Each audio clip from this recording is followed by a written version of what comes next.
Grazie, buonasera. Molte cose le ha già anticipate, ha introdotto l'argomento la Presidente. Io e Marco faremo una chiacchierata sui temi dell'ISA, ma in particolare su quello che Marco ha studiato negli ultimi anni. Abbiamo forse imparato tardi ad avvicinarsi ad alcuni problemi, tutti voglio dire, no? In Occidente, ad aprire gli occhi su alcune cose, su alcuni pericoli. Per esempio mi viene in mente l'evento delle Torri Gemelle che ha un po' come dire, scosso tutti e successivamente altri purtroppo atti terroristici hanno riguardato l'Occidente. Marco ha studiato il fenomeno delle seconde generazioni, cioè di chi è nato ed è cresciuto in Occidente e quindi culturalmente è andato a scuola con i nostri figli piuttosto che appunto con i nostri vicini di casa. E si tratta anche di persone che sono anche, Marco poi citerà alcuni casi, le persone della porta accanto, no? Però a noi sconosciute sotto aspetti evidentemente molto molto importanti. Il libro del quale chiacchiereremo è Dei figli che ne facciamo. Sembrerebbe una domanda un po', una volta ci si chiedeva in famiglia ai figli chissà cosa sarà eccetera. Questo qui è assolutamente una domanda che calza a pennello anche per quanto riguarda questo tema, per parlare appunto in questo caso delle seconde generazioni, di chi di chi è venuto a vivere in Occidente partendo evidentemente da altri territori, però c'è qualcosa che forse non abbiamo capito, che forse dobbiamo chiederci. È un fallimento l'integrazione avvenuta in Occidente? È una domanda che ci dobbiamo porre, forse poi magari ce la porremo. Intanto butto là alcuni spunti per avviare la conversazione. Leggendo il tuo libro, per esempio, mi sono soffermato sull'attentato terroristico, quello che è un po' più vicino a noi, no? A Parigi, e mi ha colpito anche perché ha riguardato la redazione di un periodico, ricorderete, a Charlie Hebdo, dove entrarono e appunto accade quello che accade. La domanda che mi pongo è questa, cioè da dove può nascere, cos'è che fa scattare un odio incontenibile fino a questo punto? Cioè, capisco, no, lo scontro anche dialettico, talvolta purtroppo si sfocia anche in altro, però qui siamo evidentemente oltre quello che, almeno per noi, è la comprensione. Cioè quindi proprio non si riesce a darne una motivazione. Ecco, cominciamo da qui a cercare di capire, cioè, qual è la molla che scatta in queste persone che, ripeto quello che ho già detto, forse non conosciamo. Grazie. Intanto grazie a tutti voi per questa partecipazione massiccia come le altre volte. Grazie al Presidente del Club UNESCO Renata Capria d'Aronco, che comunque è il promotore di questo evento, di questo ciclo di incontri, e grazie al Messaggero Veneto, grazie in particolare a Paolo per aver accettato di condurre questa conversazione su un tema oggettivamente complesso. Oggettivamente complesso perché, ecco, io mi occupo di migrazione da tanti anni e ancora prima di laurearmi ho approfittato della disponibilità di un docente di antropologia culturale. Siamo all'Università di Urbino, facoltà di sociologia. Ho capito che lui era aperto alle collaborazioni e io gli dissi: guarda, io vengo da Udine e vorrei proporle il fatidico programma alternativo. Siamo nel 1995, gli faccio una proposta che lui accettò al volo e che vi fa capire un po' la mia predilezione per la complessità, perché io gli proposi uno studio sulla comunità Rom del Friuli Venezia Giulia, in particolare quella insediata a Udine. E allora ho scoperto tante cose, ma la scoperta più importante e che appunto, ma questo è sotto gli occhi di tutti, noi abbiamo palpitato negli ultimi 12 mesi per quello che sta succedendo negli Stati Uniti con la minoranza afroamericana, che i problemi delle minoranze etniche nelle società multietniche non è di facile risoluzione. Addirittura, pensate, nel caso appunto degli afroamericani ci volle la ferma determinazione di un presidente come Kennedy, che poi perì, come sapete, ma poi il suo successore Lyndon Johnson impose una legislazione praticamente militare per promuovere l'ascesa sociale di una minoranza decisamente consistente che da tutti i punti di vista era marginale, segregata anche dal punto di vista residenziale, e poi che produce fenomeni gravissimi di devianza. Ci sono le statistiche giudiziarie, per esempio, sulla presenza negli istituti penali, vede una sovrarappresentazione a tutt'oggi delle minoranze etniche, che la dice lunga sul fatto che noi abbiamo difficoltà a gestire le diversità all'interno delle società. E allora quindi chiaramente la minoranza rom è il paradigma della difficoltà a gestire le differenze, a dispetto di una retorica molto facile, molto salottiera, per cui l'Occidente è condannato a essere multiculturale, a essere benigno, e io capisco, apprezzo gli ideali, i valori di questa folta schiera di intellettuali impegnati, che però è del tutto contraddetta dalla realtà. La realtà è che noi abbiamo forti difficoltà a gestire appunto la natura composita, il tessuto demografico di società che sono sempre appunto più composite, e quindi il problema delle minoranze si pone. Noi abbiamo, ripeto, partendo dalla minoranza rom, la minoranza rom è qui da 5 secoli ed è ancora oggettivamente una scheggia esterna al nostro corpo sociale, nonostante anche un impegno indefesso da parte delle istituzioni, spesso silente e nemmeno rivendicato, spesso ci si vergogna. Ci sono stati dei casi abbastanza singolari al comune di Udine. Io ricordo, fu davvero un momento singolare qualche anno fa, un consigliere comunale allora in carica, che voi tutti conoscete, che era Diego Volpe Pasini. Diego Volpe Pasini, sapete che lui si è costruito una carriera sulla opposizione appunto alle politiche, insomma, di sostegno nei confronti della minoranza rom. Lui di fronte alla riluttanza del comune di Udine a gestire la questione del campo di via Monte Busi, e nonostante addirittura l'insediamento di una persona che era deputata proprio a seguire la minoranza rom, lui a un certo punto prese la parola in consiglio comunale e disse: scusate, ma perché devo essere io a chiedervi di essere coerenti con quello che fate, no? Io vi chiedo,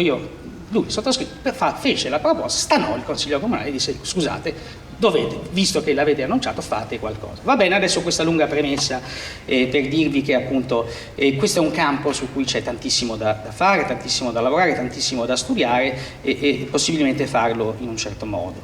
E allora in questo lungo cammino, ripeto, di 20 anni, oggettivamente a un certo punto, se continui a occuparti di queste cose, devi occuparti anche delle sue trasformazioni. Noi parliamo facilmente di immigrazione, ma l'immigrazione è un mondo molto variegato e che sta cambiando, e uno dei volti di questo cambiamento sono appunto le seconde generazioni, cioè i figli dei cittadini stranieri, e era da anni che cercavo di promuovere un progetto di ricerca su questo tema, perché consapevoli di quanto invece sta accadendo, di quanto sta accadendo da tanti anni negli altri paesi d'Europa, e vedevo che in Italia si stavano registrando fenomeni più o meno analoghi, per cui riesco alla fine, ecco così, a promuovere questo progetto di ricerca. Siamo ancora nel 2012, il progetto di ricerca ha avuto un anno di tempo e io sto ancora occupandomi di queste cose, perché nonostante il primo e il secondo libro ho capito che questo è un tema che non può finire in 3 anni, perché ci sono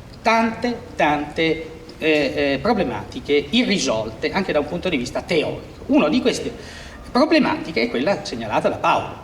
Cioè, noi abbiamo in Europa una consistente minoranza islamica.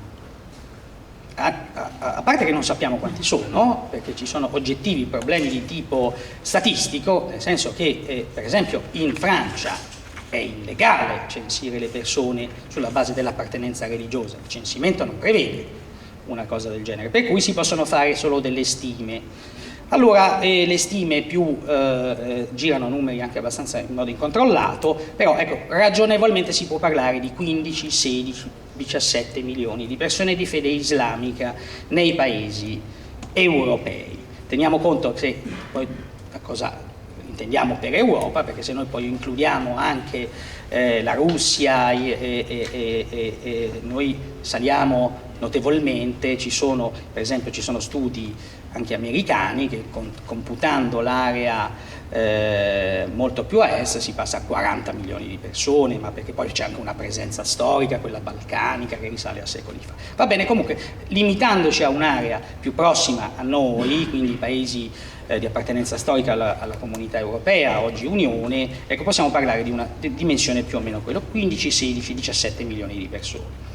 Allora, quindi studiando la cosiddetta integrazione di questa minoranza, di questo insieme di minoranze, ho capito, mi rendevo conto, più leggevo, che c'è una cosa molto singolare che va detta subito e che già ci fa capire dove noi dobbiamo dirigere la nostra attenzione.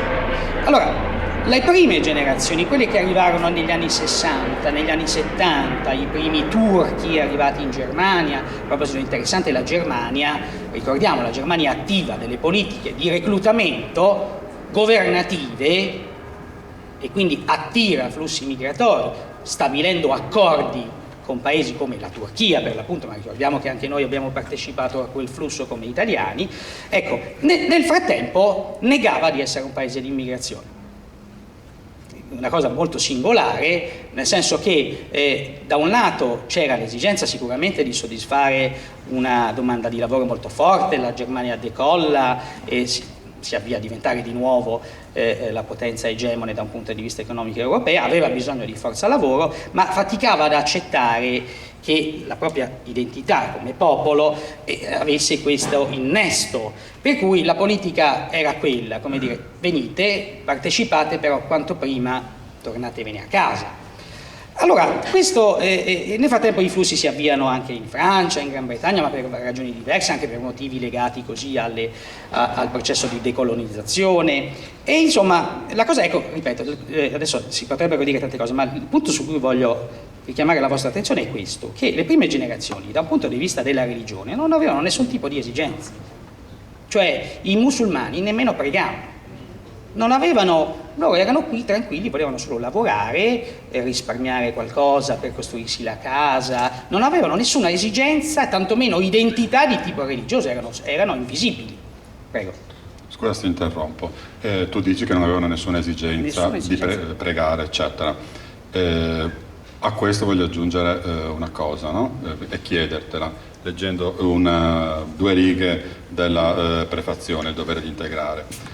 Cioè, può essere, oltre al fatto, appunto, l'esigenza di pregare, che hai citato tu adesso, anche il fatto di come dire, un aumento di richieste di diritti, e ti spiego, e leggo quello che c'è scritto. Non possiamo continuare a fingere di fronte a un'Italia cambiata che sancisce di fatto una discriminazione per una fetta importante di minori e bambini. Questi giovani frequentano le nostre scuole, pensano, sognano e si esprimono in italiano, amano il couscous e la pizza, aspirano a diventare insegnanti, eccetera. Se rimaniamo indietro, e qui si parla appunto del diritto di cittadinanza, no? Del ius sanguinis e di ius soli, se rimaniamo indietro si corre il rischio di crescere una generazione di giovani delusi e rancorosi, rinnegati in qualche modo dalla propria madre, patria, che è l'Italia. Alla base di una nuova legge sulla cittadinanza c'è quindi soprattutto un'idea di giustizia e un desiderio di coesione sociale per costruire un'identità italiana più forte e inclusiva. Questo è il futuro dell'Italia. Cioè, secondo te? allora, no, hai fatto bene a innestare questo elemento. Innanzitutto hai letto giustamente la conclusione della prefazione di Khalid Chowkhi, che è un deputato attualmente appunto alla Camera a Roma del gruppo del PD, che per inciso è un esponente delle seconde generazioni. Lui è di origine marocchina ma è cittadino italiano e dal 2013 siede in Parlamento e porta avanti tra le varie battaglie anche quella per una trasformazione dell'istituto della cittadinanza, per cui la sua proposta è quella di introdurre il cosiddetto ius soli, ossia il fatto che chi nasce qui è italiano, acquisisce automaticamente la cittadinanza, a differenza di come è adesso. La legge attuale stabilisce che se tu sei qui sei residente, se tu nasci qui non sei cittadino, sei residente, puoi ottenere la cittadinanza al conseguimento della maggiore età dopo aver fatto domanda, dopo che questa domanda sarà valutata, se verrà accolta positivamente diventi cittadino. Ecco, la proposta attualmente in discussione alla Camera e al Parlamento è di cambiare l'impostazione completamente e di rendere automatica la cittadinanza per chi nasce. È molto interessante il testo, perché l'impostazione data da Chowkhi è questa, come dire, lui dice, e sono molti a sostenerlo, è un'ingiustizia. Tu nasci qui, sei l'espressione di questo territorio, tra l'altro ci sono oggettivi elementi di condivisione nel percorso di chi nasce qui, va all'asilo qui, va a scuola qui, perché creare questa odiosa discriminazione per cui solamente perché tu hai un'origine diversa sei diverso da me, perché non hai neanche il diritto di essere italiano quando poi sei italiano culturalmente. Questa impostazione devo dire, è convincente da un punto di vista anche teorico. Tuttavia, molte argomentazioni fatte per spiegare quella che appunto andiamo a descrivere, la ribellione delle seconde generazioni islamiche, no? La ribellione che poi sfocia nella violenza, nel terrorismo, nelle rivolte delle banlieue e anche purtroppo, questo è un fenomeno di cui parleremo nel resto della discussione, anche purtroppo l'adesione a questo progetto efferato che è la nascita nel sangue del califfato, dello Stato islamico. Nascita che è un guanto di sfida anche nei nostri confronti. Attenzione, guardatevi i video, io vi invito a guardarli, tanto ci sono anche le versioni epurate delle parti più truci. Io cito sempre, anzi l'ho condiviso poco fa su Facebook, così come spunto per noi, il primo video in cui entra in scena Jihadi John. Ve l'avete visto tutti, il giovane, era 19 agosto 2014, no, il califfato era nato poche settimane prima, nasce il 29 giugno del 2014 con un atto spettacolare, il califfo in persona che per 10 anni era scomparso, non c'era più una sua immagine, si presenta alla moschea di Mosul, la seconda città irachena conquistata con una fuga ignominiosa dell'esercito iracheno, conquistata da un'orda di persone molto motivate.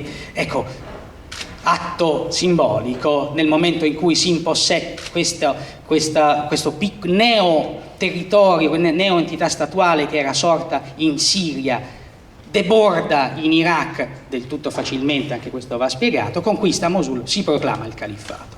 Ecco, immediatamente dopo succedono una serie di cose terribili, tra cui questa avanzata prosegue, arriva nel territorio dove ci sono, li cito sempre, gli yazidi, questa minoranza religiosa suggestiva che è l'emblema dell'incrocio di civiltà che c'è in Mesopotamia, in Medio Oriente, perché è una setta, viene definita o minoranza religiosa che è sincretica. Ecco, questi, di fronte all'avanzata di persone che annunciano chiaramente che vogliono sterminare queste persone perché hanno intanto il grave difetto di non essere musulmani, ma peggio, siccome poi l'infedele è una categoria molto articolata all'interno dell'universo dell'Islam radicale, lo yazida non è neanche l'infedele con certi diritti come l'ebreo e il cristiano, non essendo né ebreo né cristiano, lo yazida è impuro per eccellenza e quindi sostanzialmente meritevole di morte. Per cui c'è questa fuga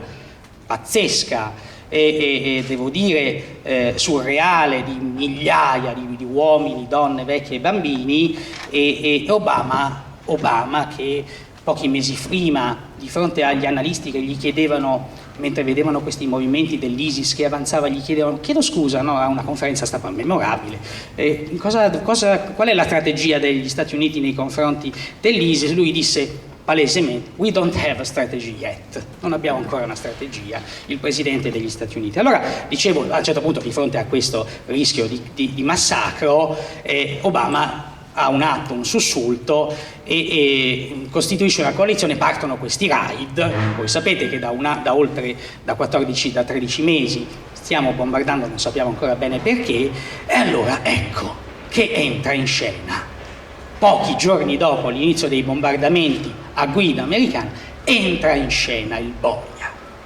si presenta spettacolare, con questo video di una certa fattura, devo dire, questo segna anche la bella differenza con Al-Qaeda, che faceva i famosi video della grotta. Osama Bin Laden sono commoventi al confronto dell'ISIS, perché sono dei video, quelli di Bin Laden, amatoriali, devo dire, fatti con chissà che strumenti, mentre quelli dell'ISIS c'è una regia, c'è una forte cura. Allora entra in scena Jihadi John e noi ci rendiamo conto tutti che il problema dell'ISIS, che poi che cambia nome, diventa Stato Islamico, Califfato, è un problema che ci riguarda, perché Jihadi John, anche se è incappucciato, Jihadi John parla in perfetto accento londinese, e infatti tutti, soprattutto l'intelligence britannica, capisce e scatta, parte la corsa a capire chi sia, finché il Washington Post allo scorso febbraio rivela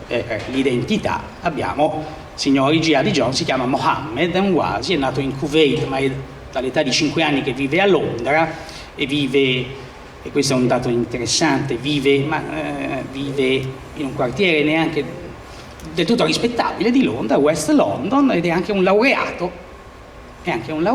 Solamente che dopo aver fatto la sua laurea, la bella laurea in informatica, anziché presentare il suo curriculum vitae, non lo so, alla Microsoft, Orange o chissà cosa, lui decide il jihad, perché lui poche settimane dopo la laurea, con 2 correligionari, parte.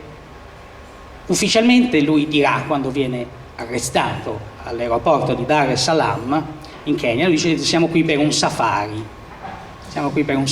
Ovviamente l'intelligence non abbocca, perché sanno benissimo che questi 3 musulmani europei vogliono andare a fare il jihad in Somalia.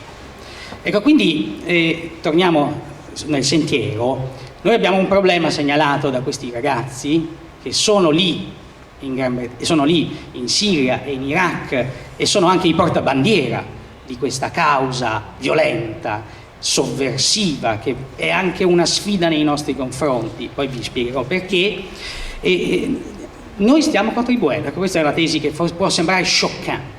Tutto quello che sta succedendo in Siria e in Iraq gode della nostra collaborazione, ma non perché c'è la CIA, come sentiamo spesso ripetere, ma ci sono i soliti interessi, siamo noi che stiamo manovrando. No, perché lì in Siria e in Iraq ci sono 4.000 cittadini europei nati qui con passaporto UE, e da tutti i paesi, nessuno escluso: Danimarca, Gran Bretagna, Francia, Irlanda, anche l'Italia. E io non posso non rilevare, ed è questo il motivo per cui mi occupo e continuerò a occuparmi di seconde generazioni, il paradosso di questi giovani che sono espressione della nostra società.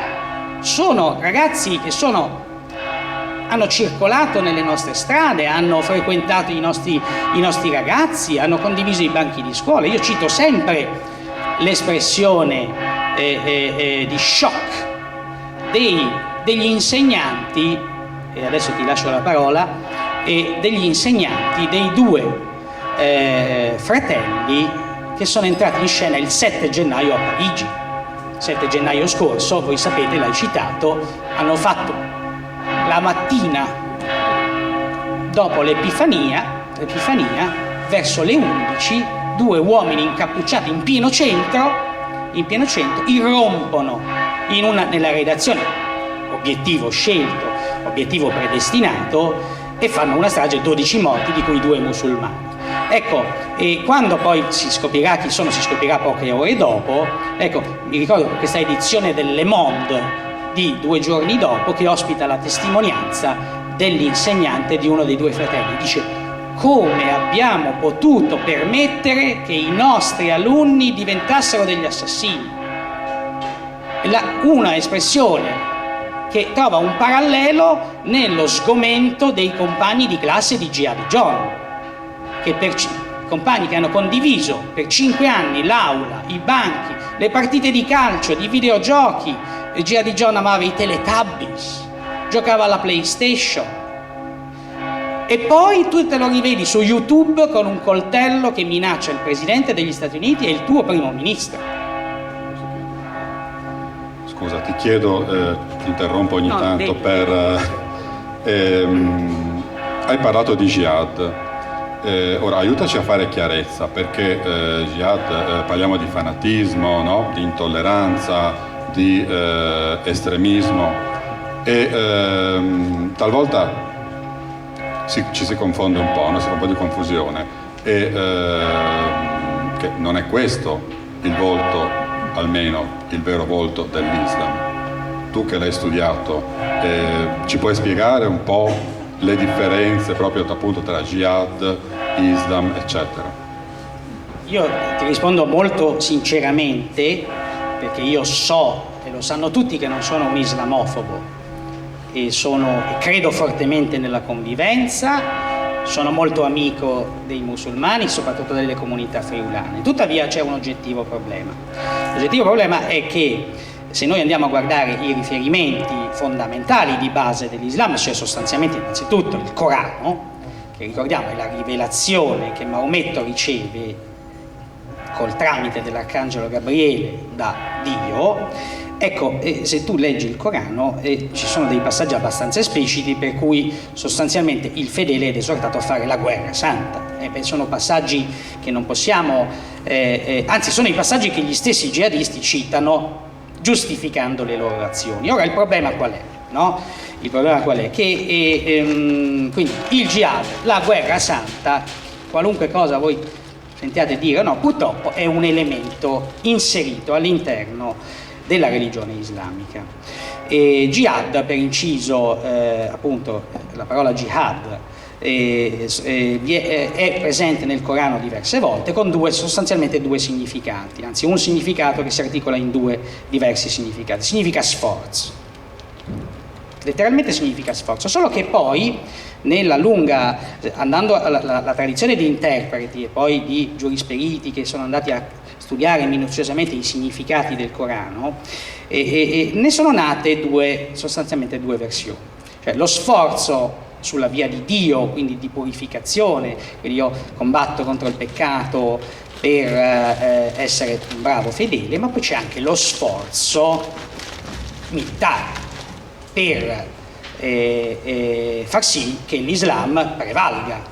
Ma questo è il Corano stesso che ce lo dicono. C'è mi piace tantissimo, cito spesso una islamista italiana che nel tentativo, devo dire, disperato di tentare di smentire questa natura, questa predisposizione appunto dell'Islam, lo dice esplicitamente: l'Islam è una religione in sé espansionistica, perché prescrive appunto l'espansione della retta dottrina nel resto dei territori.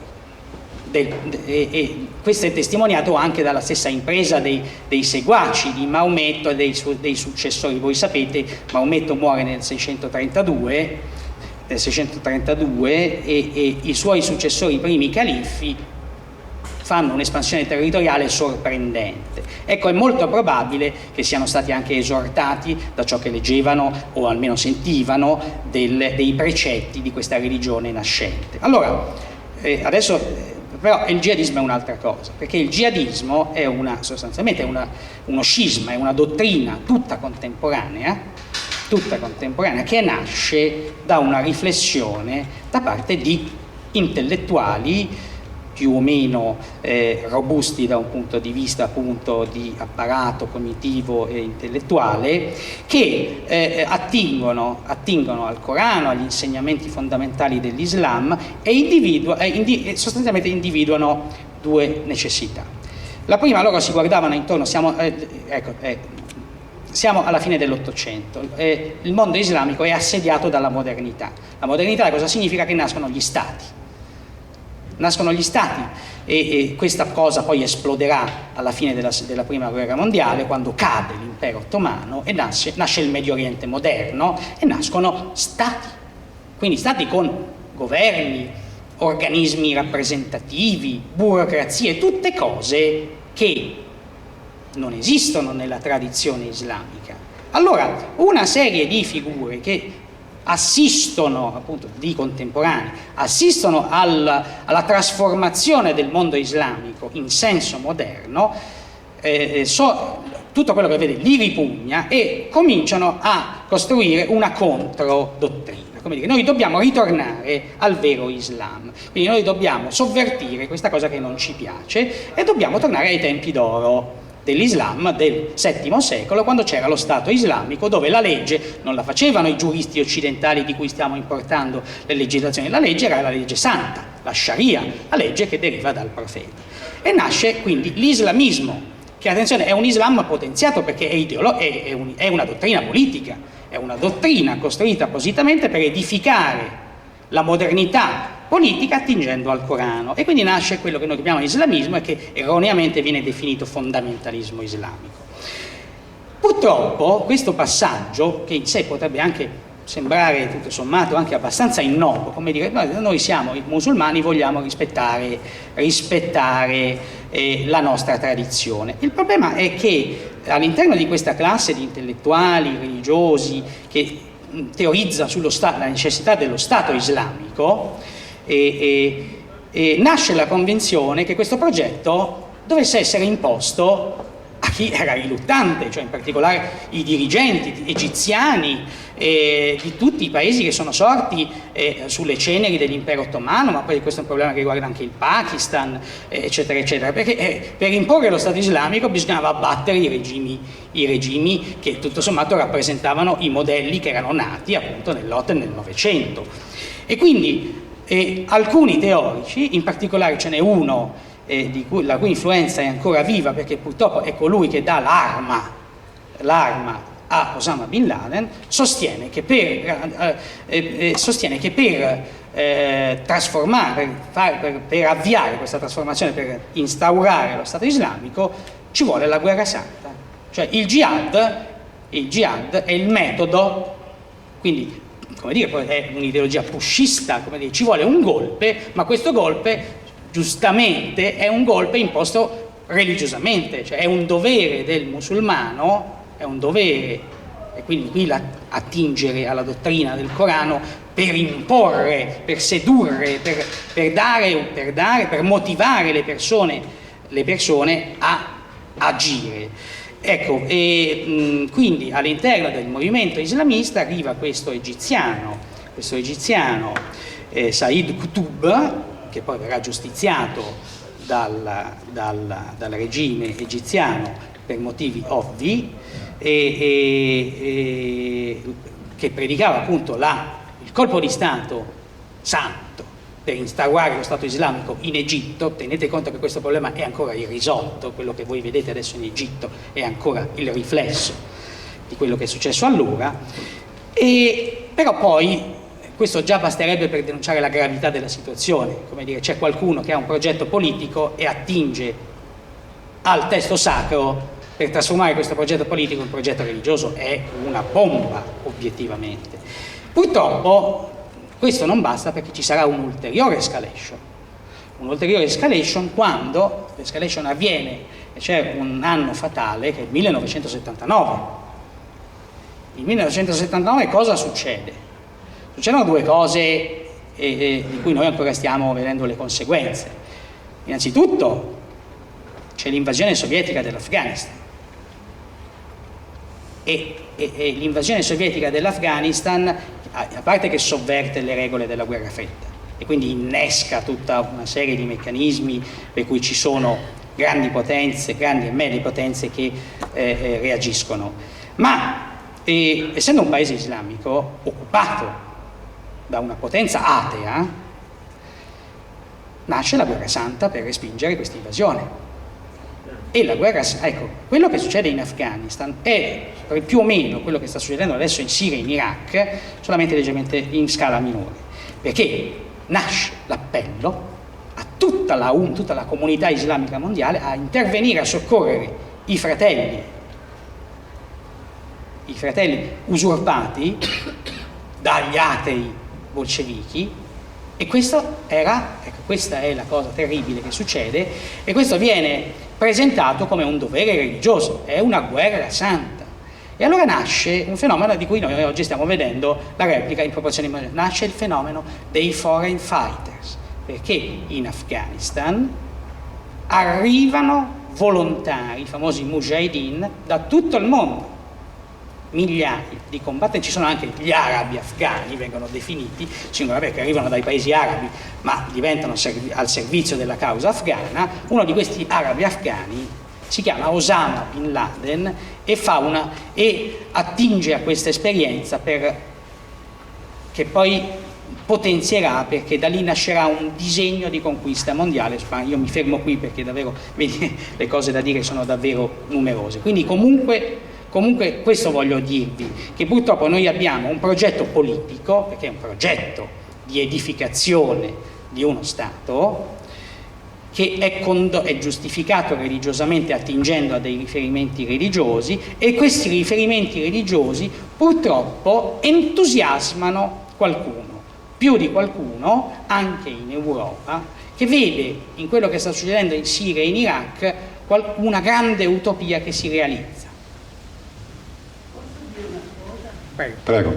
Dunque, praticamente con Maometto è terminata, la rivelazione di Dio. Quindi Dio, come dire, non c'è più, lei ha parlato di traduzione, no? Non c'è una innovazione, non hanno avuto, il Rinascimento, l'Illuminismo, e vorrei sapere la formazione dei giovani. Come avviene? È una bella domanda. Ti passo. Rispondo subito o la lasciamo per la discussione dopo? No, direi che questa domanda sui giovani, che la signora tocca una domanda anche che volevo farti. Quindi facciamo due domande in una, così poi ti facciamo parlare. Allora, una domanda è questa dei giovani, quindi era in riferimento alla formazione, no? Come diceva la signora. Quello che volevo chiederti io è, tornando alle seconde generazioni e in particolare al nostro territorio che tu hai studiato, questi giovani si incontrano in moschee o moschee tra virgolette, insomma, luoghi di preghiera che più o meno conosciamo o che non conosciamo. Cioè, qual è l'attività che ai nostri occhi sfugge perché evidentemente non prestiamo la dovuta attenzione a questo tipo di cultura, forse. E poi volevo farti anche un'altra domanda che riguarda un po' più la modernità, e cioè qual è il collegamento che hanno, per esempio, sui social network, su Facebook, su Twitter. Adesso insomma parliamo di questi fenomeni, noi dobbiamo stare attenti a casa, i figli, eccetera. Cioè forse c'è un mondo parallelo anche per quanto riguarda il tema che stiamo affrontando stasera. Ora cominciamo con i giovani, poi magari parliamo dopo anche dell'altro. Se ci sono poi anche altre domande mi segnalate così, poi c'è il signore là che vorrà intervenire dopo. No, io mi scuso perché probabilmente un po' preso dell'entusiasmo oratorio ho intrapreso una strada che è andata un po' distante dal tema centrale della serata, quindi i giovani, le seconde generazioni, e a questo punto, agganciandomi a quello che dici tu, questa nascita, novità di una identità di musulmani europei o europei musulmani, è una novità.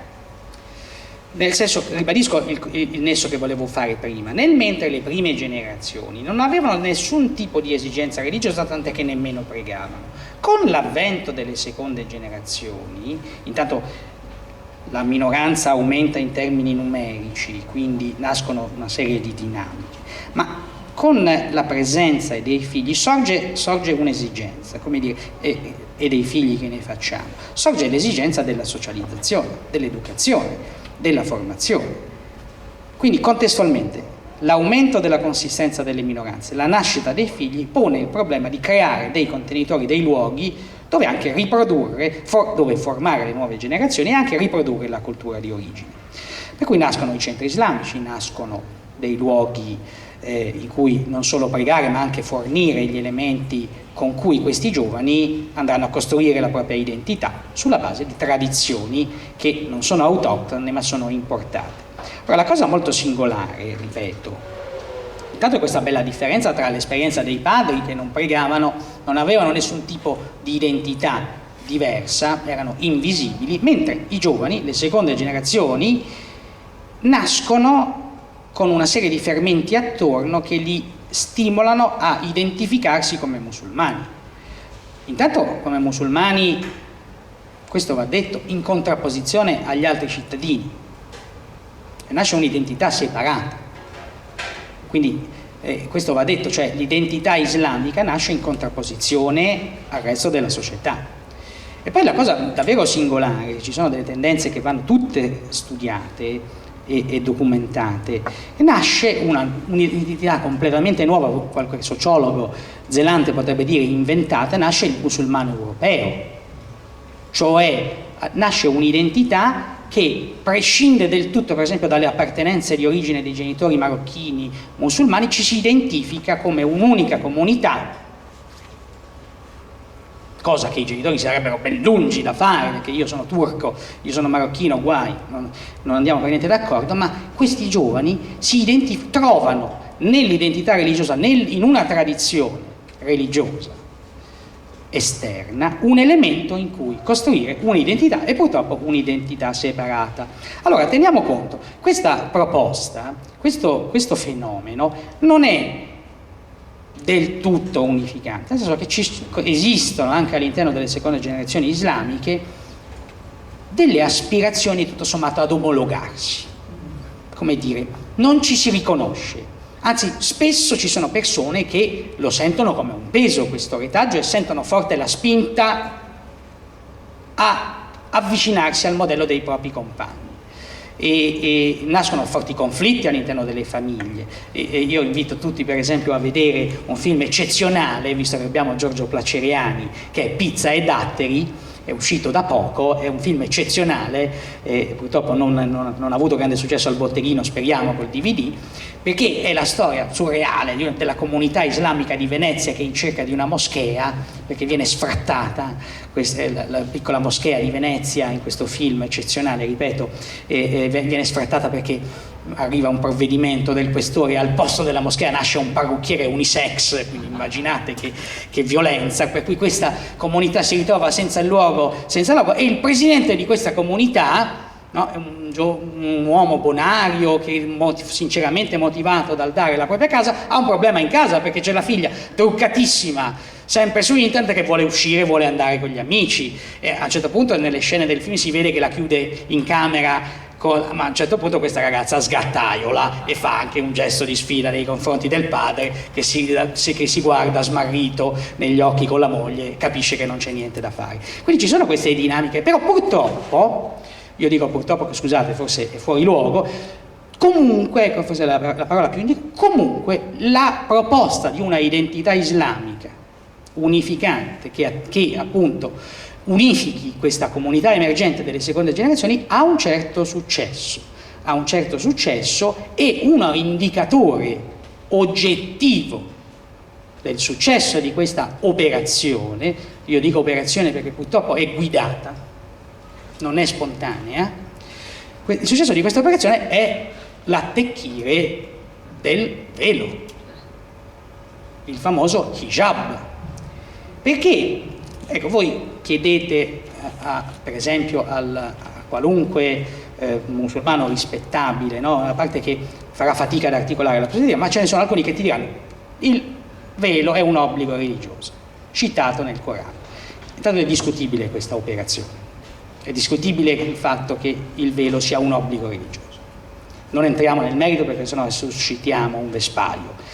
Tuttavia, quel che è certo al 101% è che il velo è l'elemento fondamentale con cui i movimenti islamisti e fondamentalisti hanno cercato di reislamizzare le società, come l'Egitto, i paesi del Maghreb, il Pakistan, come contromodernità. Cioè mentre nasceva l'Egitto moderno, i paesi del Maghreb, questa Tunisia per esempio che è la grande speranza, queste persone deluse, frustrate dalla modernità, hanno elaborato una serie di metodi per fare una proposta religiosa, hanno avuto un certo successo anche con metodi abbastanza raffinati.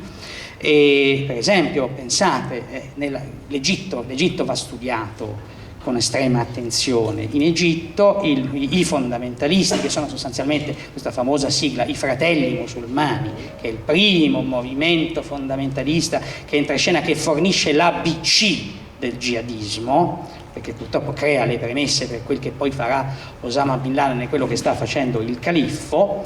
E i Fratelli Musulmani hanno una storia molto travagliata, perché vengono prima, tentano di conquistare il consenso del popolo, ci riescono, poi entrano in conflitto col regime, vengono soppressi, il suo fondatore muore in uno scontro con la polizia, poi vengono recuperati dal regime nel tentativo, come dire, sempre nella strategia del consenso, ti do il contentino però tu voti per me. Insomma, negli anni 70 cosa succede? Che i fratelli musulmani riescono abilmente a velare tutte le donne egiziane, soprattutto partendo dalle universitarie. Cioè, nella presunzione che sostanzialmente, ecco, vedete l'intreccio tra modernità e tradizione, qualunque cosa significhi tradizione, nella convinzione che la promiscuità nelle aule universitarie sia male, no? E quindi questa sfida inaccettabile per cui donne e uomini nelle stesse aule, i fratelli musulmani intanto scalano i sindacati studenteschi, ecco, e si conquistano il favore delle famiglie delle studentesse, perché loro organizzano un sistema eccezionale, devo dire, come escamotage, organizzano un sistema di pulmini per impedire, per fare in modo che le studentesse egiziane non dovessero andare in autobus con i maschi, no? Organizzano un sistema di pulmini solo per donne. Attraverso questo sistema loro hanno rassicurato le famiglie e hanno già fatto una proposta concreta di separazione tra i sessi. Prego. Scusa, perché mi incuriosisce una cosa. Le donne subiscono totalmente le scelte, mi chiedo e ti chiedo, e questo lo faccio anche per quanto riguarda quello che tu definisci jihadismo autoctono, no? Cioè nelle nostre terre, che si vedono, insomma, andiamo in giro e tutti notiamo delle donne con il velo, forse come dicevi tu, più adesso che una volta, quando insomma c'era la cosiddetta prima generazione. Adesso sono molte di più, diciamo, dalle scuole, andiamo a portare i nostri figli e le incontriamo quotidianamente. Quindi anche in questi casi, pure insomma frequentando l'Occidente, le scelte vengono subite per quanto riguarda, appunto te lo chiedo perché hai studiato la seconda generazione, quindi evidentemente hai anche dei riscontri. Certo. No, grazie per questo destro che mi dai. Io lo richiamo sempre questo testo. C'è un bellissimo libretto, brevissimo, di poco più di 100 pagine, scritto da una musulmana francese, che si chiama Lettera a mia figlia che vuole portare il velo. Allora, è la testimonianza di una madre emigrata in Francia, che è un'esperienza di emigrazione di successo, perché lei si trova in un ambiente moderno e lo ritiene un'esperienza di successo perché lei si sente emancipata da un contesto tradizionale che le stava stretto, no? E quindi lei aderisce alla modernità e lei si trova in casa una figlia che a un certo punto della propria vita in Francia decide di reislamizzarsi e quindi si vela. E lei, questa donna, quindi è molto bello questo libro, Lettera a mia figlia che vuole portare il velo, e lei descrive il suo rammarico dialogando in questo dialogo con la figlia, lei dice come io ho rotto con una tradizione che mi opprimeva e tu nella Francia, terra dei lumi, la terra dove l'esperimento del gender sta avendo i suoi primi exploit, la terra di Charlie Hebdo, la terra di Napoleone Bonaparte che impone la modernità, manu militare in tutta Europa, la terra dove la separazione tra Chiesa e Stato è più netta.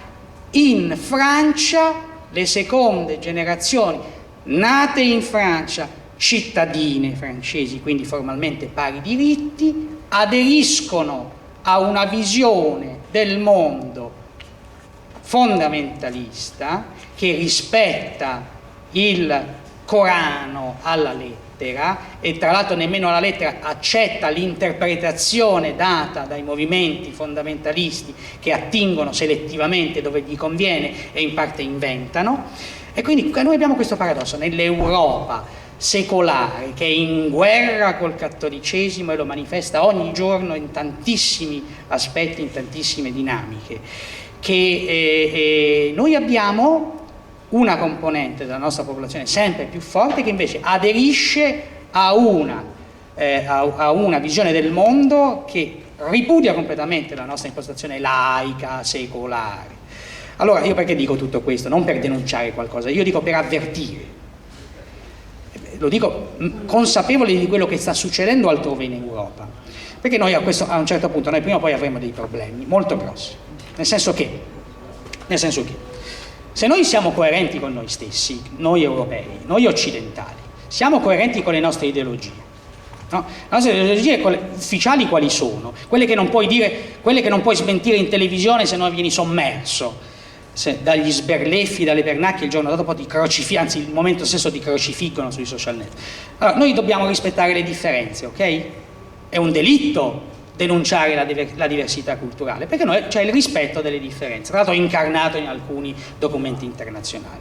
Noi siamo in democrazia, quindi noi dovremo accettare, qui i filosofi ci sguazzano, no? Il cosiddetto relativismo per cui noi tolleranti dobbiamo accettare l'intolleranza. Questo è un paradosso da cui non escono queste persone, non riescono a spiegarlo. Allora, se noi siamo coerenti con queste nostre dottrine, noi saremo prima o poi costretti a fare i conti con queste organizzazioni che stanno cercando di monopolizzare le comunità islamiche intorno a loro e stanno cercando di monopolizzare con un'agenda. Noi prima o poi entreremo a patti con loro e ci spartiremo le comunità. Come dire, vabbè, voi siete musulmani, noi dobbiamo rispettarvi, cosa volete? Se noi arriveremo a una negoziazione di questo tipo e già ci stiamo arrivando, noi saremo, prima o poi arriveremo a un livello appunto di differenziazione del diritto. Entriamo nello specifico, per non essere vaghi, che quindi non è questione velo o non velo, alla fine il velo è un foulard, volendo non ha quasi nessun significato, anche se il significato ce l'ha, perché tu crei già la distinzione nelle strade. Voi sapete che se dovessimo rispettare alla lettera l'Islam, no? Innanzitutto la donna non può divorziare, l'uomo sì. Punto primo. Voi sapete che la donna musulmana non può sposare un non musulmano. Voi sapete che se c'è una separazione, comunque un divorzio, i figli a chi vanno? Sapete quanti casi ci sono nelle ambasciate dei paesi del Nord Africa, di genitori, di padri che si sono portati via i figli, ci sono queste madri qui e non si può fare nulla. Ecco, allora, se noi arriveremo a un certo punto in cui questa minoranza diventerà una minoranza di blocco, sarà talmente potente che dovremo scendere a patti, arriveremo al diritto separato, cioè quella che i polemisti definiscono l'introduzione della Sharia in Europa, la legge islamica. Attenzione, no? E questo è uno scenario, ma di fatto la Sharia è già osservata in Europa. A parte che ci sono tantissimi casi di poligamia denunciati, ma questa è polemica spicciola. Io vi cito solo, e torniamo indietro, Charlie Hebdo. Perché sono morti? I valorosi combattenti, perché loro erano in trincea, attenzione, perché noi dobbiamo chiederci perché Charlie Hebdo era in trincea, non perché questi disegnatori amavano baloccarsi con i disegni satirici su Maometto. Loro erano in trincea perché, se voi ricordate l'ultimo atto in vita di un uomo la cui influenza è viva ancora oggi, che si chiamava Khomeini, poche settimane prima di spirare ci ha lasciato una bella eredità, la famosa fatwa nei confronti di Salman Rushdie.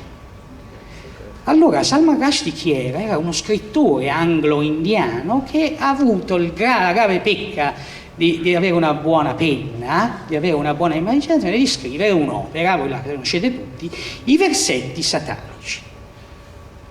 I versetti satanici vengono ritenuti, sottolineiamo, vengono ritenuti blasfemi, offensivi nei confronti del profeta. Allora, Khomeini, tanto è interessante quello che succede in tutta Europa, perché è molto singolare che in Europa nascono delle reazioni contro uno scrittore, diciamo, mezzo europeo. Ma la cosa interessante è che Khomeini, ripeto, prima di morire, morirà poco dopo, lui fa la famosa, via radio, fa la famosa fatwa, lui condanna a morte Salman Rushdie perché ha dissacrato il profeta, non si sa bene a quali riferimenti attingesse, comunque viene ritenuto un oltraggio, e lui lo condanna a morte e esorta i musulmani di tutto il mondo ad eseguire personalmente la sentenza dovunque si trovano. Quindi è un appello agli europei. Allora, questa è una vicenda già singolare, peraltro che non è esaurita, perché non mi risulta che la fatwa sia mai stata ritirata, nemmeno dai cosiddetti moderati che si sono alternati alla guida dell'Iran. Non hanno mai ritirato la fatwa contro Salman Rushdie, e Salman Rushdie attualmente, 26 anni dopo, è ancora sotto scorta. Ma con Charlie Hebdo questa dinamica subisce un'escalation, perché, sebbene ci siano delle similitudini, perché allora, nasce la stessa cosa. Cosa succede? Che le vignette in Europa, sono offensive, sono un dileggio, un oltraggio, va bene? Possiamo anche rispettare la sensibilità. Tuttavia qualcuno potrebbe dire, chiedo scusa, noi in Europa noi abbiamo una rispettabile tradizione di satira a tutto campo, che ndocoio, che colpisce quello che vuole, il Papa. Voi se vedete le vignette di Charlie Hebdo ha preso di mira tutti, col Papa ne ha fatte di cotte e di crude. Ecco, quindi legittimamente, secondo me, Charlie Hebdo, così come anche il giornale danese che inaugura la guerra rivendica il diritto di libertà di espressione assoluta. Allora, noi dall'altra parte abbiamo qualcuno che dice no, noi ci riteniamo offesi. Allora, bello questo conflitto, no? Questo conflitto che però tuttavia avviene in Europa. Quindi a questo punto come ci regoliamo? Io sento ogni tanto alcuni musulmani un po' frustrati da questa cosa, i quali mi confidano, no, ma perché non li hanno incarcerati quelli di Charlie Hebdo, no? Capite, no? Capite, come dire, c'è un livello leggermente inferiore rispetto alla condanna a morte. Prego. Ecco, allora scusa, ti interrompo per leggere 2 frasi dal tuo libro, così bevi anche un po' d'acqua. Quando citi Émile Cioran, che nel 79 ammonì che i francesi non si sveglieranno fino a quando la cattedrale di Notre Dame non sarà diventata una moschea, scrive addirittura. E poi un altro passaggio: riflettendo sul fallimento dell'integrazione di molti musulmani europei, numerosi osservatori hanno ritenuto di assegnare la colpa non tanto agli immigrati quanto a noi stessi. Finisco con un'altra frase che poi termina con una domanda che ti giro. Tutto si riduce a una questione di classe, perché poi tu parli appunto di chi vive nelle banlieue, eccetera, e quindi anche delle difficoltà a integrarsi di questo tipo dal punto di vista professionale, no? tutto si riduce alle questioni di classe, diseguaglianze economiche, discriminazioni, razzismo. Il jihadismo, in altre parole, è la reazione alla mancata volontà o all'incapacità dell'Europa di integrare gli immigrati? Questa è la domanda che ti rivolgo. Alla fine siamo venuti al dunque, ok? Allora, perché questa reazione? Allora, trade union tra quello che stavo dicendo prima e quello che lo spunto che mi hai dato tu. Charlie Hebdo muore perché sui vignettisti dissacranti arriva la fatwa nel 2006. Okay? Charlie Hebdo eredita una tradizione che nasce in Danimarca, un giornale danese nel 2005 pubblica 12 vignette su Maometto. No? Ne nasce un grande putiferio e a gennaio arriva finalmente dal Qatar la fatwa. Okay? Da parte di un autorevole sceicco che parebbe essere la guida spirituale dei musulmani europei, che condanna a morte i vignettisti, ok? E allora, sulla base di una sensibilità che è islamica. Allora, quindi questa condanna a morte viene eseguita 9 anni dopo a Parigi, e quindi la cosa interessante è che in Europa viene eseguita una condanna a morte che, rispetto a una tradizione esterna, viene attuata in Europa.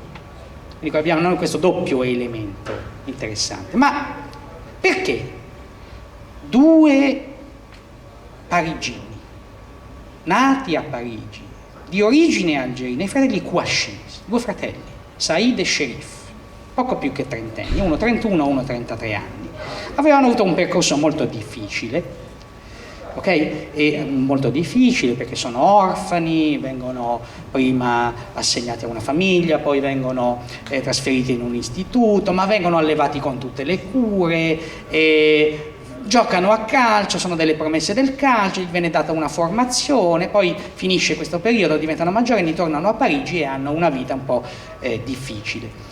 E cui alla fine uno dei 2 diventa jihadista, per cui viene sedotto dalla causa di Bin Laden. È scoppiata la guerra in Iraq e lui decide che vuole andare ad uccidere degli americani.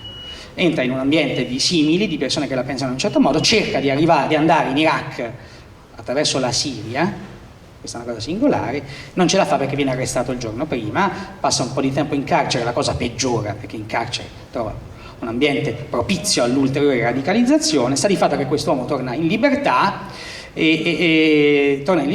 viene seguito, ritorna a complottare perché nel 2010 tenta un altro exploit ancora più spettacolare, non ci riesce, viene riarrestato, viene riliberato, insomma viene seguito dai servizi segreti che poi a un certo punto lo depennano dalla lista dei sorvegliati, probabilmente perché ne hanno troppi da sorvegliare, e questo Kouachi rientra prepotentemente in scena lo scorso 7 gennaio con suo fratello incappucciato, quando ricordate tutti, l'avete visto tutti, ricordatevelo a riguardare su YouTube, quando i 2 fratelli Kouachi incappucciati escono dalla redazione di Charlie Hebdo, dicono: abbiamo vendicato il profeta Maometto, abbiamo ucciso Charlie Hebdo.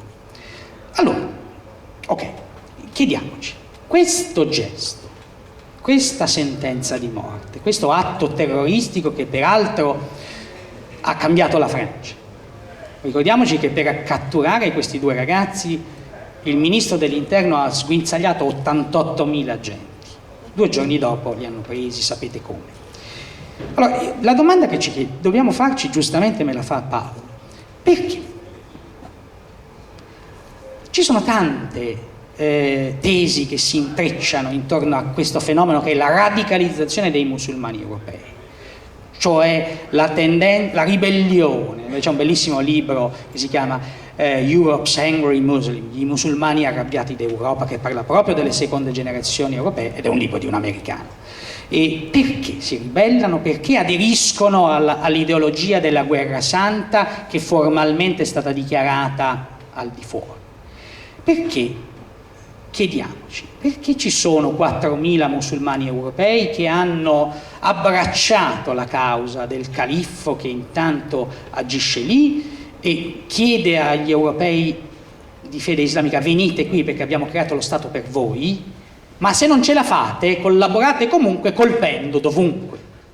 Teniamo conto che già è successo in Canada, è successo in Australia, è successo negli Stati Uniti, è risuccesso in Francia pochi giorni fa. C'è stata per un soffio si è rischiata la strage su un treno, semplicemente perché c'erano degli americani in licenza che hanno bloccato questo musulmano con un Kalashnikov e 9 caricatori in un treno. Quindi capite, noi dobbiamo disinnescare questa bomba, perché è una bomba che agisce qua dentro, si muove liberamente, teniamo conto anche che noi viviamo nello spazio Schengen, ok? Quindi c'è una forte libertà di movimento di cui il jihadismo approfitta, ma questo jihadismo fluttua, naviga sulla rete, quindi è incontrollabile, lo puoi anche ostacolare, tuttavia puoi cancellare un account Twitter, ma 3 minuti dopo ne crei un altro. Io vedo i video, seguo Twitter, seguo i social network, vedo questi video che appaiono, queste foto che poi li cancella Twitter, 3 minuti dopo rientrano dalla finestra. Perché? Chiediamoci, perché allora le tesi, se uno legge la letteratura sociologica soprattutto, ma anche gli studi fatti dagli analisti che lavorano per l'intelligence, i think tank, ci sono varie spiegazioni. La spiegazione dominante, soprattutto in accademia, soprattutto tra i sociologi, l'ambiente delle scienze umane, delle scienze sociali, che tenete conto che è quello che nutre l'idea per cui la colpa di tutto è dell'Occidente, la tesi dominante è che appunto noi li abbiamo creati noi questi mostri. Perché noi cosa facciamo? Noi occidentali, siccome noi siamo xenofobi, anzi peggio siamo islamofobi, noi cosa facciamo con le minoranze religiose? Noi le releghiamo nelle banlieue, nei ghetti, le segreghiamo nei loro quartieri, non gli diamo i diritti, se chiedono di essere accettati noi gli diciamo di no, ma obiettivamente c'è anche un fondamento, perché ci sono degli studi per esempio che dicono che se tu hai un nome di un certo tipo e mandi un curriculum vitae in un'azienda hai un certo numero di probabilità in meno di essere chiamato a colloquio. Oggettivamente ci sono degli elementi per cui dire sì, noi stiamo discriminando le minoranze, però questa è una tesi sostanzialmente insostenibile. E vi spiego perché. Perché voi dovete spiegarmi perché un laureato all'Università di Westminster, che non è Harvard, Oxford, Oxbridge, ok, ma è una rispettabile università che era il fiore all'occhiello di Tony Blair, che Tony Blair amava farsi le sue comparsate televisive con la rettrice dell'Università di Westminster e presentava la sua università come modello di università multietnica che promuove le minoranze. Dovete spiegarmi perché un ragazzo cresciuto a Londra, non nella banlieue, non nel ghetto, di una famiglia di middle class, che ha ricevuto, i giornali si sono scatenati sulla parabola di G.A. di John, che viene calcolato che ha ricevuto dal sistema di welfare britannico qualcosa come 600-700 mila sterline in una vita.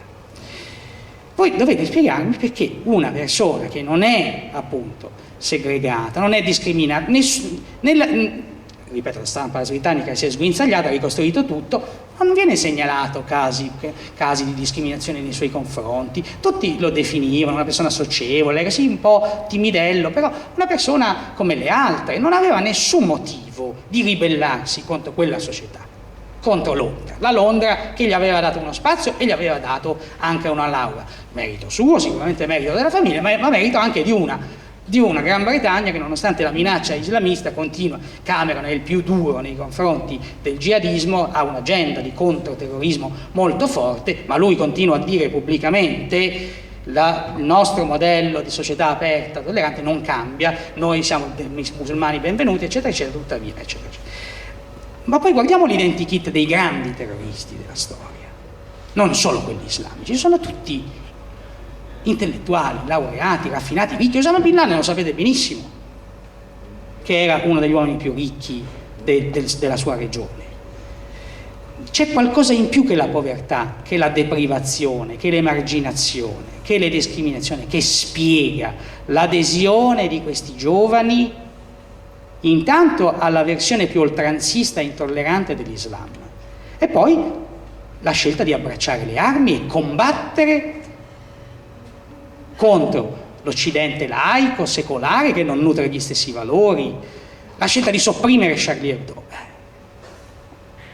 Intanto è una bella vittoria, ci dico semplicemente che intanto purtroppo questa esecuzione, a parte che, ripeto, c'è stata la fatwa, poi è intervenuto anche Al-Qaeda, che ha fatto, sapete che Al-Qaeda ha una sua rivista in inglese, cioè il terrorismo islamista, jihadista, comunica anche nelle nostre lingue perché vuole reclutare i nostri giovani di fede islamica, questo la dice lunga.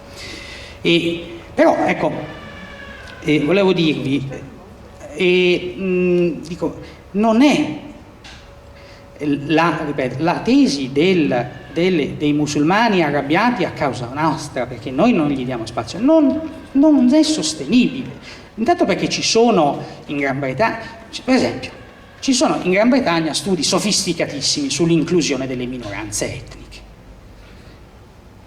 E questi studi stanno cercando disperatamente di spiegare come mai solamente la minoranza pakistana ha gli indicatori più gravi, appunto, di povertà, sottoccupazione.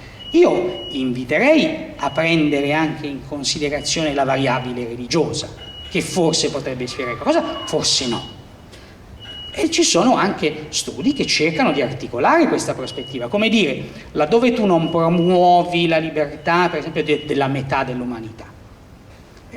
Teniamo conto che la prospettiva di una giovane di seconda, di terza generazione che proviene dalla comunità asiatica musulmana, cresciuta in Gran Bretagna, non è mica quella teoricamente quella di fare successo. 19 anni, 18 anni, la tua strada è il focolare. Quindi, come dire, io non sono per niente convinto della tesi che è colpa nostra, non sono per niente convinto che la tesi delle banlieue non regga, non sono per niente convinto, nonostante nutra molta stima nei confronti dell'amico Chowkhy, che mi ha onorato della sua prefazione, che sia il fatto che non gli concediamo la cittadinanza perché i francesi e i britannici sono tutti cittadini. E quindi è un tema oggettivamente complesso. Io rispetto chi dissente da me, lo prendo attentamente in considerazione, lo leggo, però sono convinto che le ragioni di questa ribellione, di questa rivolta, vadano cercate altrove. E concludo dicendo, noi abbiamo avuto il piacere, il Messaggero Veneto ne ha dato ampia risonanza, di ospitare un evento che è stato anche promosso dal Club UNESCO di Udine presso l'università. Noi a giugno scorso abbiamo ospitato un giornalista autorevole, si chiama Carlo Panella, che ha presentato il suo libro qui, e lui è molto netto nello spiegare questo fenomeno. Intanto nutre un profondo disprezzo nei confronti dei sociologi, perché lui ritiene che si stiano baloccando con queste tesi per cui siamo noi, lacrimuccia, cattivi, colonialisti, neocolonialisti, imperialisti, arroganti, le multinazionali, tutte queste cose. E lui spiega chiaramente, dice, guardate, agli occhi del musulmano, la fondazione di uno Stato islamico che restaura i fasti dell'impero fondato da Maometto, che fa tornare l'Islam ai tempi di gloria in cui avanzava e conquistava e soggiogava e si espandeva. Tenete conto che l'espansione da est a ovest dell'Islam è stata inarrestabile, travolgente, e è una grande impresa entusiasmante, è una utopia in terra. Quindi vedete, molto moderna e anche medievale. E questo è un impasto di tradizione, di violenza sacra e di ipermodernità o postmodernità, perché il progetto jihadista viaggia su Twitter, viaggia sui social media, comunica in tutte le lingue, ci sono riviste in lingue turca, francese, tedesca, è uscito da poco l'ultimo numero della rivista dello Stato Islamico. Davvero è una miscela micidiale. Concludo dicendo un'ultima cosa. Mi sembra molto singolare quello che è emerso dai materiali sequestrati dal covo di Osama Bin Laden ad Abbottabad.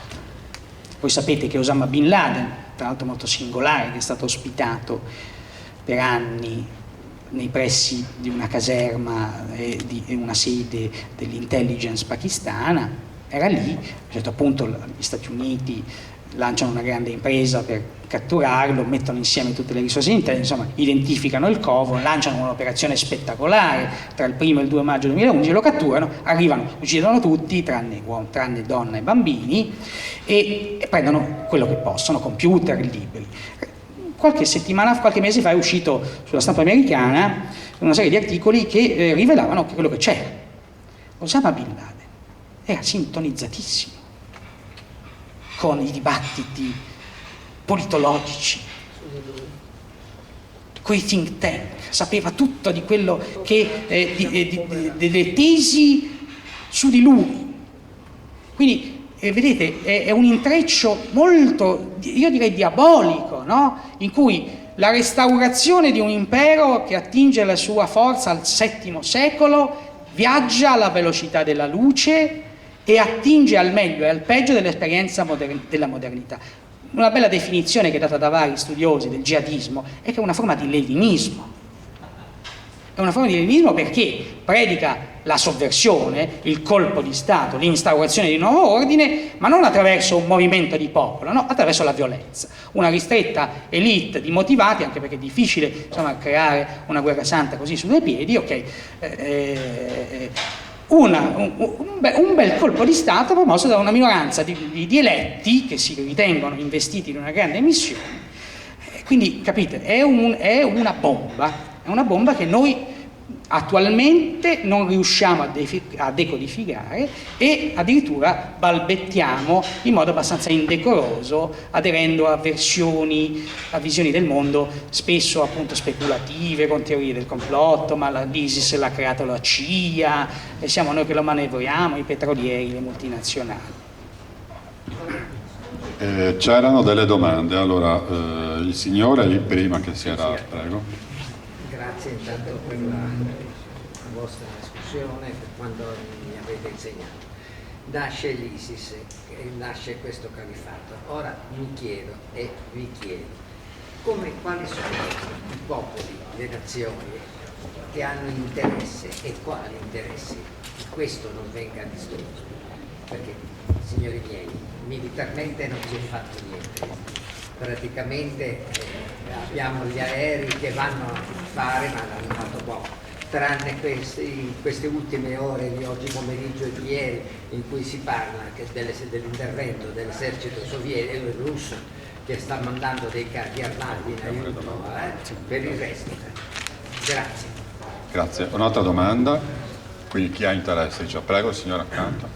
No, io volevo chiedere, no? Noi sentiamo sempre parlare di sciiti e sunniti. Tu non hai neanche accennato a questo qua, ma io dico, queste due contrapposizioni che almeno si sente, perché sappiamo che la minoranza sono sciiti, però governano la maggioranza dei paesi. Cioè questi che relazione hanno all'interno della Sharia, dell'ISIS, eccetera? C'era un'altra signora lì a fianco. Sulla base delle riflessioni che hai esposto di tutto il passato, dei rapporti, eccetera, che cosa si può pensare, che previsioni si possono fare nei riguardi di tutti questi siriani o musulmani che stanno arrivando, se loro sono ben intenzionati ci sarà una seconda generazione e qui ce ne saranno tanti. Allora rispondiamo a queste domande. Il primo blocco di risposte sarà sintetico e poi, ecco, e poi facciamo le altre tre che restano. In parte okay. I signori che mi hanno preceduto hanno già un po' viscerato quanto volevo chiedere. Una piccolissima riflessione, perché starei ore ad ascoltare e avrei almeno un'ora di domande da fare, ma chiaramente in un minuto vedrò di sintetizzare. Allora, intanto gli arabi sono da secoli che stanno cercando un'unità che poi regolarmente si scioglie, a parte alcune fasi storiche dove sono riusciti a conquistare, eccetera, a mantenere, però poi per mille ragioni, una delle due appunto che sono divisi anche al loro interno con le varie interpretazioni della loro religione. Poi abbiamo parlato di integrazione, ma noi sappiamo cosa vuol dire integrare, abbiamo appunto citato prima il discorso dei Rom. Sono anni che noi abbiamo questa esperienza e non riusciamo in nessuna maniera a gestirla in positività. Allora c'è da domandarsi, ma questa gente vuole veramente essere integrata o comunque vuole mantenere le proprie realtà, e quindi noi con tutti i nostri bei sforzi alla fine dobbiamo capire che forse le cose vanno affrontate in maniera diversa.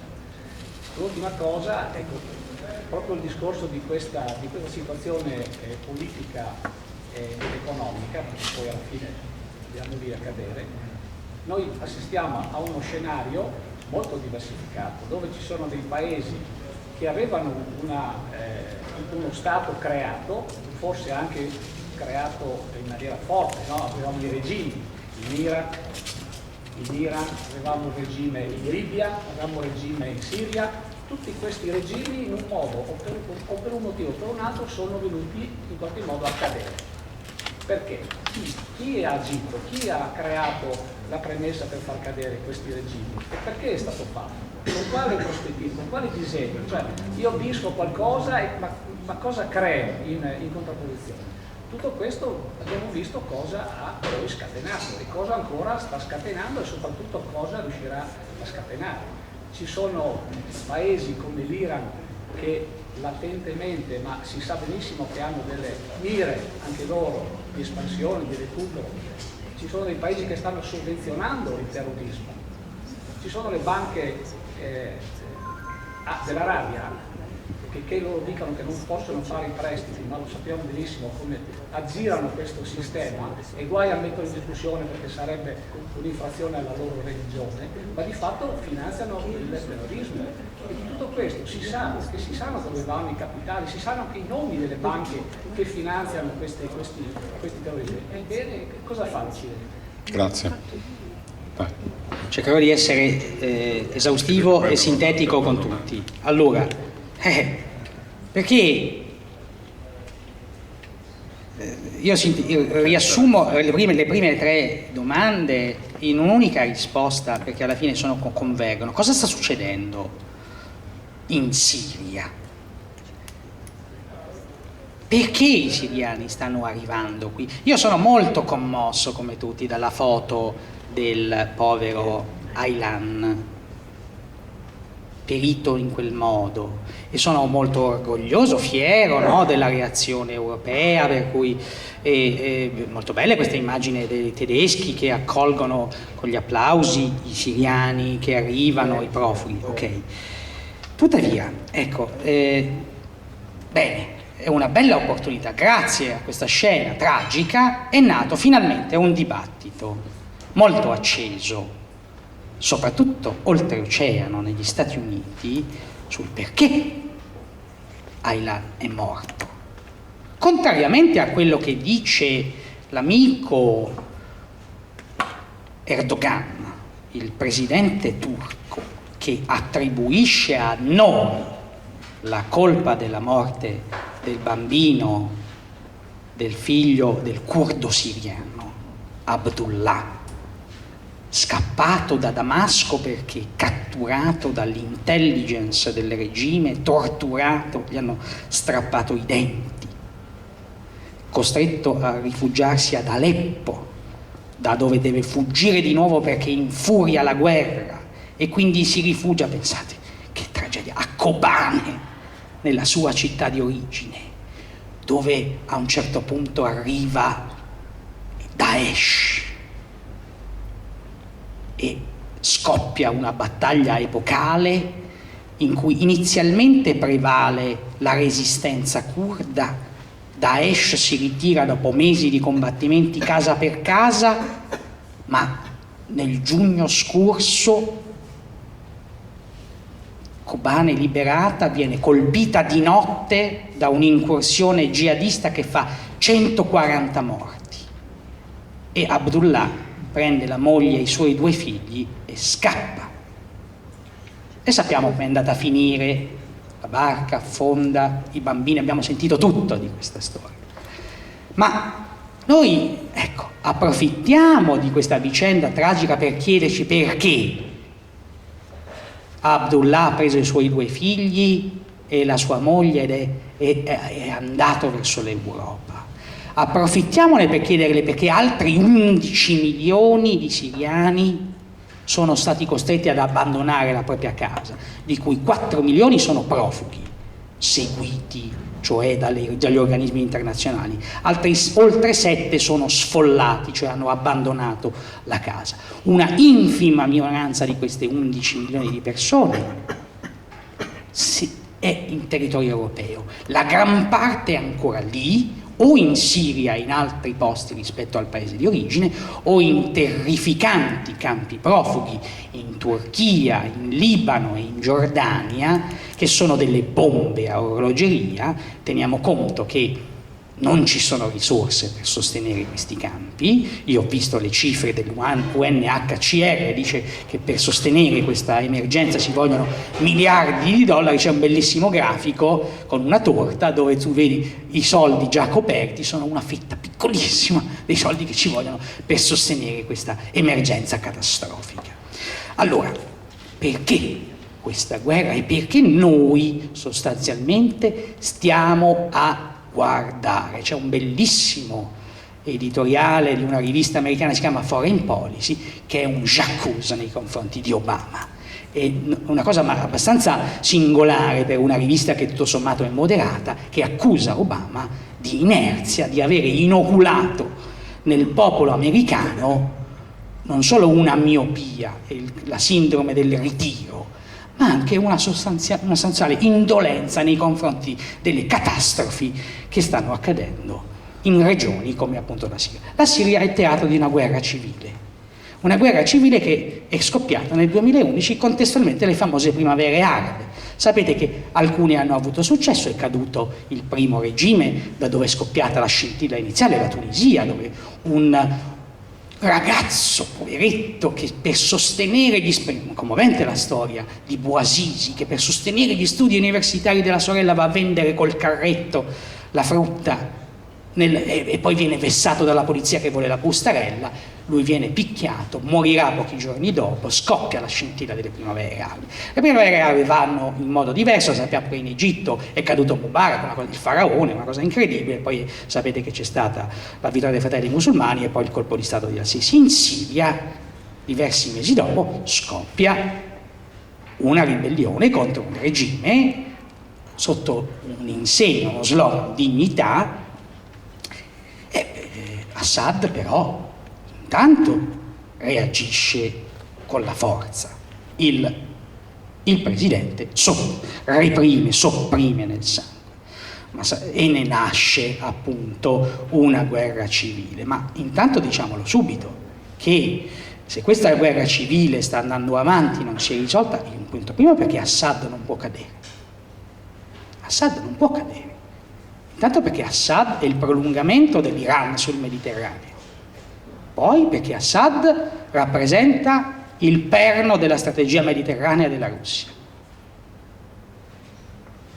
Avete sentito queste ore, no? Che Putin, ormai lo dice apertamente, è una cosa terribile. C'è un altro bell'articolo oggi, una newsletter che io seguo attentamente, che parla appunto di scenari da guerra fredda in Siria. Cioè una cosa eccezionale, voglio eccezionale, scusate, nel senso neutrale del termine, perché l'America ha chiesto a Bulgaria e Grecia di negare lo spazio aereo agli aerei russi che vanno in Siria. Allora, Assad non può cadere perché rappresenta l'alleato dell'Iran e rappresenta anche il sostegno della Russia sul Mediterraneo. Obama di fronte a questo scenario è terrorizzato.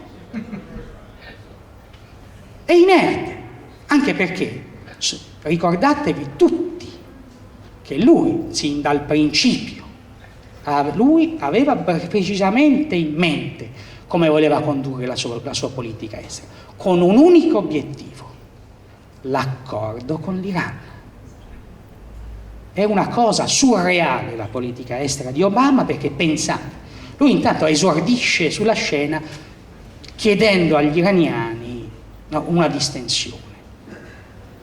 Addirittura manda delle lettere personali all'Ayatollah Khamenei, che puntualmente ignora. Addirittura dopo avergliene mandata una senza risposta, gliene manda un'altra, ma decisamente singolare. Ma lui era